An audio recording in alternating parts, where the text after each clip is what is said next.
Welcome to Lesson 5 of your Intrapartum unit. In this lesson, we will cover the concepts associated with fetal assessment in labor.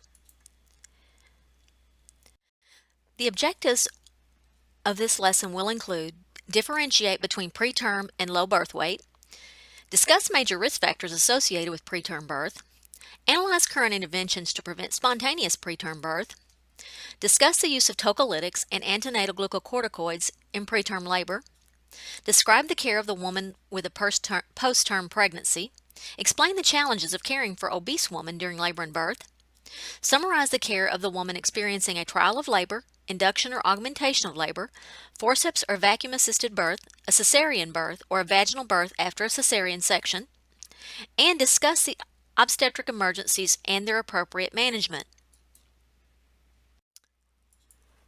The definition of preterm labor is cervical changes and uterine contractions that occur between 20 and 37 weeks of pregnancy. Preterm birth is any birth that occurs before the end of the 37th week of pregnancy.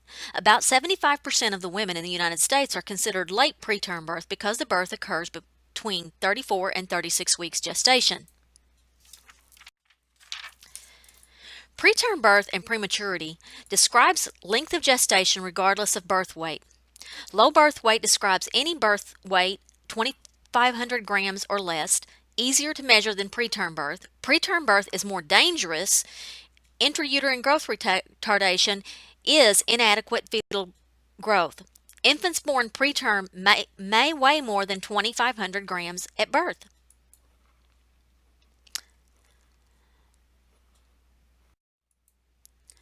Spontaneous versus indicated preterm birth. Nearly 75% of all preterm births in the U.S. are spontaneous. Indicated preterm births are used to deal with risk to either the mother or the fetus. In this situation, there is a significant medical condition that causes a substantial risk to either the mother, the fetus, or both. Risk for spontaneous preterm birth. History of a spontaneous preterm birth.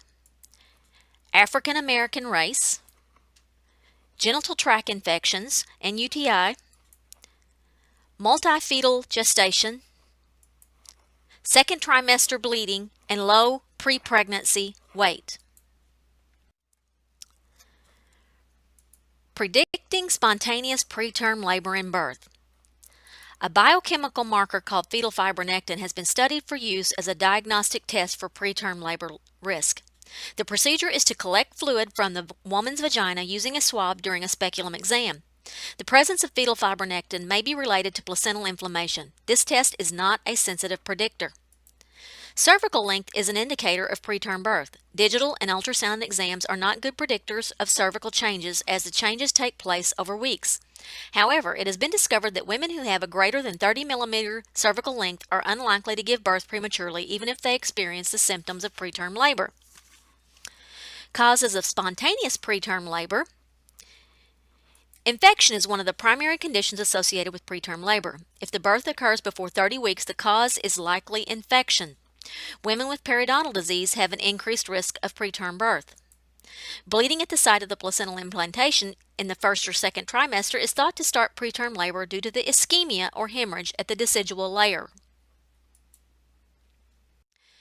Management of preterm labor and birth. All women should be considered at risk for preterm labor and birth. Prevention is key to address the factors of preterm birth and costs less in both human and financial terms. Disease prevention and encouraging healthy lifestyles of women of childbearing age should be used. Preconception counseling to identify risk factors. Smoking cessation programs should be used. Women who have deficiencies in progesterone should receive prophylactic progesterone supplementation. This should begin at 16 weeks and continue until 36 weeks.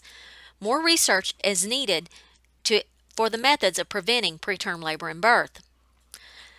The diagnosis of preterm labor is based on three major diagnostic criteria: gestational age between 20 and 37 weeks, uterine activity, and progressive cervical change, and effacement of 80% or greater, or cervical dilation of 2 centimeters or greater. Lifestyle modifications will be required. The woman will need to have activity restrictions that include modified bed rest with limited work. Complete bed rest has been shown to have more adverse effects than simply activity restriction. This is why modified bed rest should be used. Sexual activity is often restricted with a risk for preterm birth. There have been no studies to indicate the effectiveness of this measure. Restriction should be instituted if symptoms of preterm labor occur after sexual activity. Home care includes modifying the woman's environment for convenience and ensuring essential items are within reach. Suppression of uterine activity is done through the use of tocolytics. Tocolytics are medications that are given to stop labor after uterine contractions and cervical changes have occurred. The drugs used as tocolytics are included in a medication guide in your book. You should review and study these and include magnesium sulfate, which is given to inhibit uterine contractions and decrease intracellular calcium levels. The standard practice is to give the medication IV. There are side effects of magnesium administration for both mother and baby. Beta-2 adrenergic agonists such as terbutaline or brethine are used as tocolytics.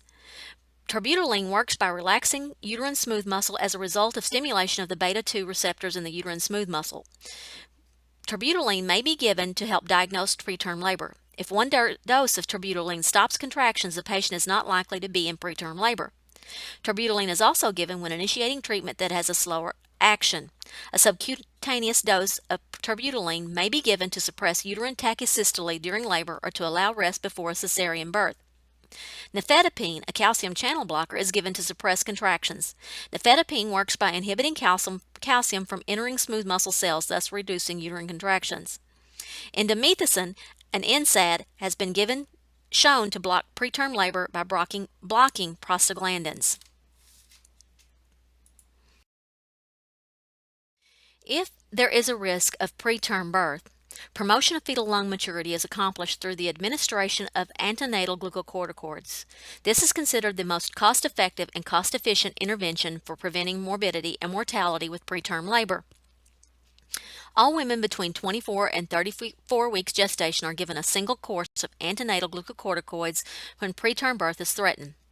The drugs used are betamethasone, 12 milligrams IM for 2 doses 24 hours apart, or dexamethasone, 6 milligrams IM for 4 doses 12 hours apart. An inevitable preterm birth is defined as when the cervix has dilated to 4 centimeters or more. When this occurs, magnesium sulfate may be given to reduce or prevent neonatal neurologic morbidity such as cerebral palsy. Magnesium sulfate is recommended in the patient who has reached at least 24 weeks gestation but will be less than 32 weeks gestation at the time of birth. How magnesium sulfate works to prevent neurological deficits in the neonate is unknown, but it is thought that the neuroprotective effects result from the residual magnesium sulfate in the neonate system. There is no evidence that supports a specific dose of magnesium sulfate to induce neuroprotective effects in the neonate. At this time, the dosage used is the same as the dose used in tocolysis. You can review this procedure in your textbook.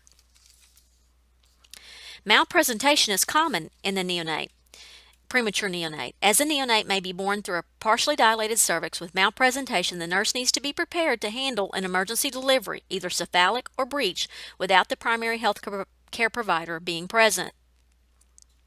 Personnel skilled at neonatal resuscitation should be present at each birth. In addition, all the equipment and supplies needed to perform a complete resuscitation should be available and prepared for use prior to the birth. The neonate should be transferred to a neonatal intensive care unit as soon as possible after birth. In situations where the neonate is born too early and will not be able to survive extrauterine life, it is important that the healthcare team be prepared to discuss the situation prior to the birth. Certain decisions need to be made regarding the type of resuscitation and whether resuscitation will or will not be used. The decision to institute resuscitation should not be made until after the baby is born and assessment of the size and physical appearance is completed. If the baby is unable to survive, the woman should be given the chance to either stay on the obstetric unit or to be moved to another floor. Premature rupture of membranes is the spontaneous rupture of the amniotic sac or leakage of amniotic fluid beginning before the onset of labor at any gestational age. Preterm premature rupture of membranes occurs when the membranes rupture or leak prior to the completion of 37 weeks gestation. About 10% of all preterm births are the result of preterm premature rupture of membranes. The most prevalent risk factor for preterm premature rupture of membranes is infection of the urogenital tract. It is also thought that preterm premature rupture of membranes is a result of the weakening of the amniotic membranes caused by inflammation, stress from the uterine contraction, or other causes of increased intrauterine pressure. In your book, Box 17.7 lists other risk factors.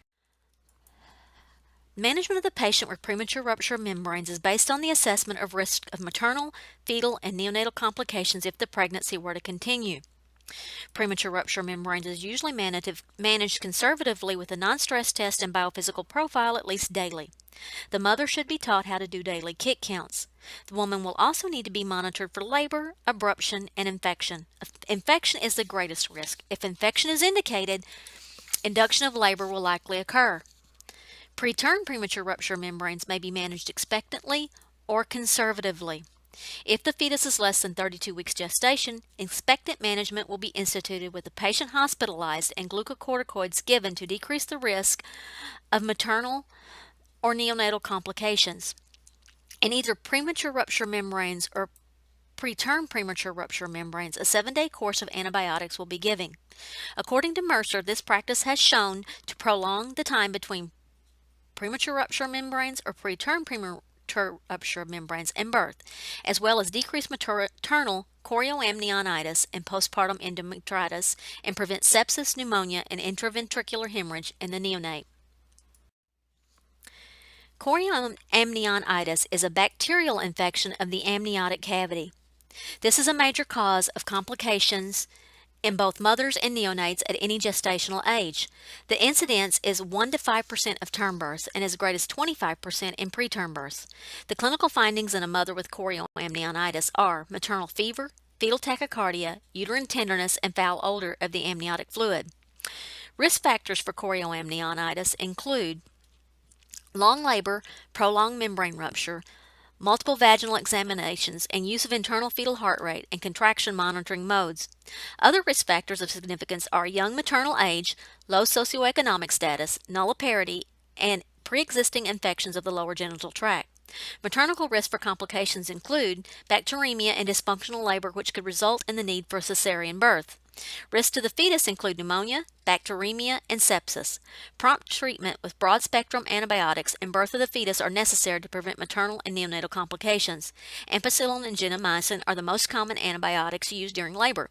After a cesarean, both clindamycin may be used as it provides coverage for anaerobic organisms. The use of intrapartum antibiotics to treat group B streptococci in women who are positive has decreased the incidence of chorioamnionitis.